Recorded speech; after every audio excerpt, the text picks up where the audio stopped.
Plus léger, ce jeune humoriste qui confirme aujourd'hui son incroyable popularité, c'est du jamais vu depuis Rémi Gaillard. Il s'appelle Norman et il frôle déjà le demi-million de fans sur Facebook. C'est bien plus que Nicolas Sarkozy, par exemple. Il n'y a que Rémi Gaillard de France C'est pas le même genre d'humour. C'est pas le même genre, mais c'était avant lui, c'était le plus coté. 30 000 pouces levés pour son dernier sketch en un week-end qu'il vient de mettre en ligne et qui donc affole déjà les compteurs. Il a seulement 23 ans et il s'impose comme le comique préféré des internautes avec ce format très web. Ça s'appelle le podcast. C'est seul, face à la webcam, face à la caméra, sur des thèmes du quotidien. Aujourd'hui, le code de la route. Extrait. Alors faut savoir que les gens du code de la route, ils ont un vocabulaire bien à eux, tu vois. Que nous, les gens de la vraie vie, on n'utilise pas. Eux, ils disent pas voiture. Eux, ils disent « Nous imaginons que vous utilisez un véhicule de tourisme citadin de catégorie A. » C'est comme les boss sur la route que nous, on appelle normalement un dos d'âne. Eux, ils te disent « Dans quelques mètres, vous allez rencontrer un dos d'âne ou un cassis. » Un cassis. Il y a combien de mecs en France qui disent un cassis? Zéro. Personne. Non mais tu trouves pas ce mot hyper pas naturel? Un cassis. Oula, ralentis mec, il y a un cassis là. Enfin, pour moi, le cassis, c'est ça. Ou ça. C'est tout. C'est quoi ce délire de dépasser les cyclistes à 1 mètre de distance en ville et à 1,50 m en dehors de la ville? Non mais vous croyez vraiment qu'on va s'amuser à mesurer? Ok, c'est bon. Heureusement que dans les films d'action, ils conduisent pas comme ça.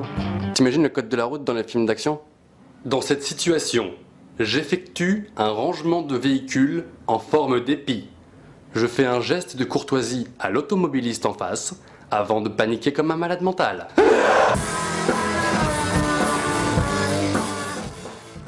Non mais c'est vrai, c'est très bon.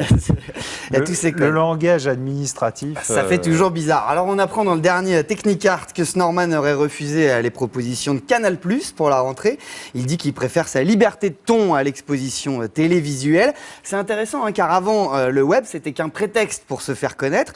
Mais là donc un modèle économique semble enfin se décider. Alors déjà YouTube partage les revenus publicitaires en offrant 1 000 € à ceux qui atteignent le million de clics sur une vidéo. Il y en a beaucoup qui atteignent le million de clics. Non, c'est assez rare en effet. Pour toucher les 1 000 €, il faut se lever tôt et puis surtout, il faut en faire plusieurs. Et ça, Norman, il y arrive a priori. Ça va pas vider les caisses de YouTube. Pas pour l'instant. Mais lui, quand même, là, ce petit Norman, chacun de ses sketchs est à 1,5 million. Donc à chaque fois, quand même, il touche le gros lot. Ça fait une base sympa tous les 15 jours. Et puis, ajouter à cela l'autre solution qui est de faire le mercenaire, de vendre ses services à une marque pour quelques vidéos virales.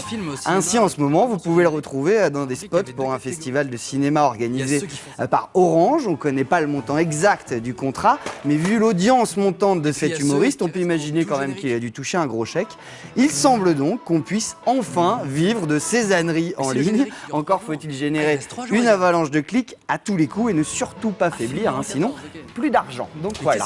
Il faut être bon, il faut être le meilleur si vous voulez gagner de l'argent sur Internet. Voilà, c'est ça la morale de l'histoire.